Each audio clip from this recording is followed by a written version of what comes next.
Day, comment allez-vous les amis? Eh bien moi ça va. Aujourd'hui je voulais vous parler de maladies tropicales et subtropicales, en particulier des maladies véhiculées par les moustiques.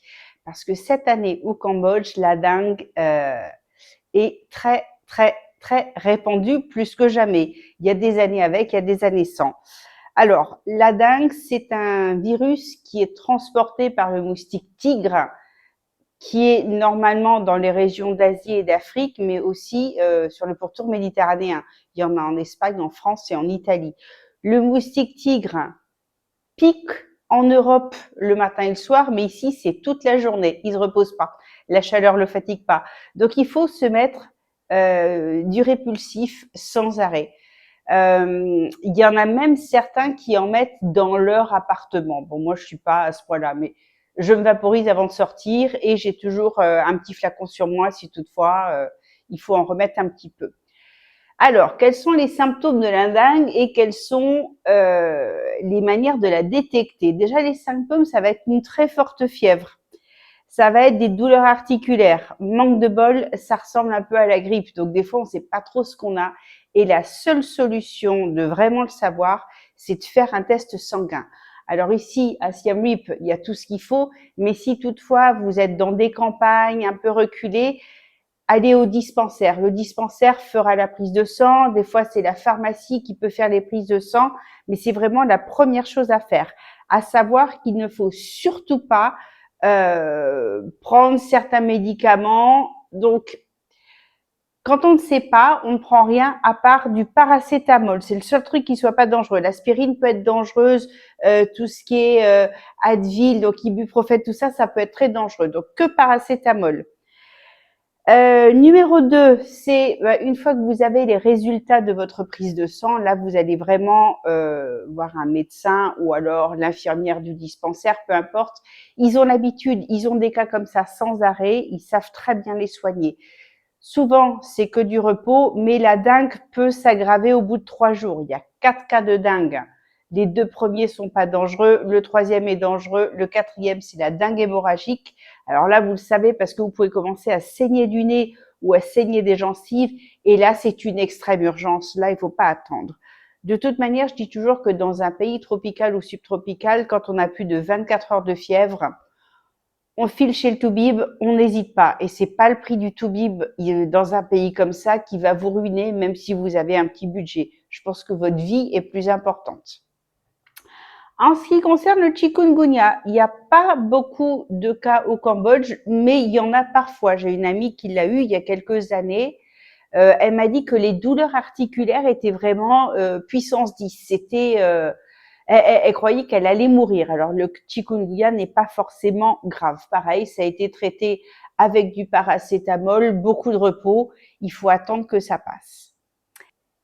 Tandis que le paludisme est un parasite transmis par un moustique qui s'appelle l'anophèle. Après, il transmet différents types de parasites, donc il y a différentes formes de malaria, mais ça peut être très grave. Donc pareil, prise de sang pour détecter, uniquement de paracétamol, et après on va vous traiter avec des antiparasitaires selon les résultats, parce qu'on ne traite pas tous les parasites avec le même médicament. Mais pareil, souvent le paludisme va impliquer peut-être 2-3 jours d'hospitalisation, ou alors au moins une grosse surveillance, un médecin ou une infirmière qui va venir vous vérifier 2 fois par jour à domicile. Il n'y a pas de solution miracle.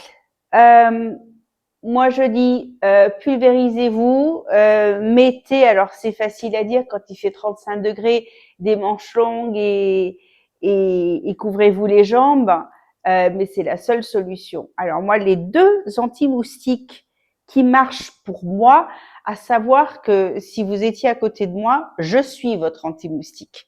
Les 2 qui marchent sont ces 2-là. Que vous trouvez dans tous les petits 7-Eleven, supermarchés, partout au Cambodge.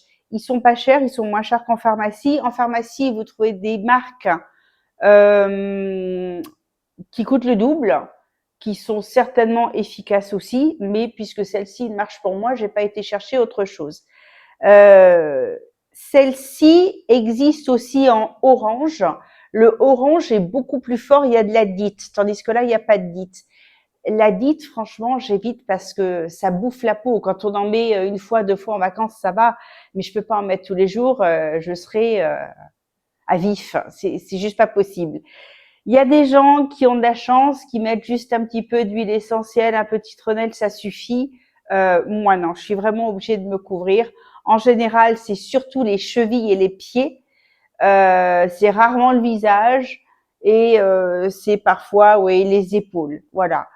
Euh, les endroits où je me suis faite dévorer et là où j'ai vraiment besoin de dites, c'est la forêt d'Ancor. Donc dès que je vais au temple d'Ancor, dans la forêt d'Ancor, c'est de la dite. Mais bon, j'en mets juste une fois comme ça de temps en temps. C'est pas trop dangereux parce que ça pénètre quand même à l'intérieur. On se retrouve avec ça, c'est assez toxique. Après, c'est comme tout, il faut choisir. On préfère la toxicité ou être malade. Bon, à vous de voir. Je vous ai fait un petit tableau récapitulatif que voici.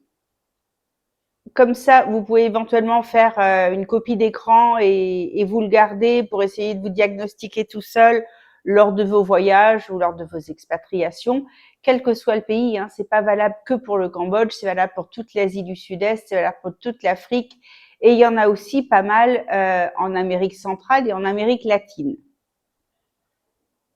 Et bien évidemment, je vous conseille toujours d'avoir quelques petits médicaments sous la main qui peuvent vous dépanner, comme des trucs si toutefois vous avez un, un problème intestinal, que vous avez mangé une cochonnerie sur un marché, un peu de paracétamol, quelque chose pour désinfecter une plaie. C'est le minimum quand on voyage. Moi, j'en ai toujours à la maison. Hein, j'ai une véritable pharmacie. J'ai à la limite pas besoin d'aller à la pharmacie. De toute manière, je suis jamais malade.